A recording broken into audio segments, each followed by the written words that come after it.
ফজরের নামাজ না পড়ে তোমরা যারা ঘুমাও, আমারে মাফ কইরো, আমি তোমাকে একটা শক্ত কথা বলি, মাফ।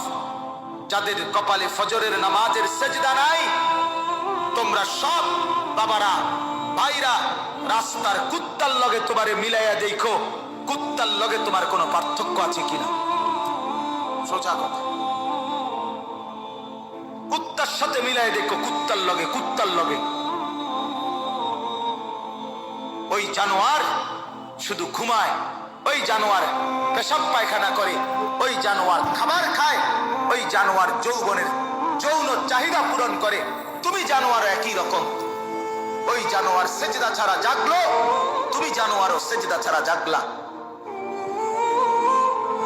যদি বিবেক থাকে, লজ্জা থাকে, যদি মার দুধ খেয়ে থাকো, যদি মুসলমানের বাচ্চা হয়ে থাকো, যদি ইমানের রক্ত থাকে, ইমানের বিন্দু থাকে, তো যদি কানে আজান শুনে থাকো, আল্লাহর ওয়াস্তে নামাজ পড়ো। বলো ইনশাআল্লাহ।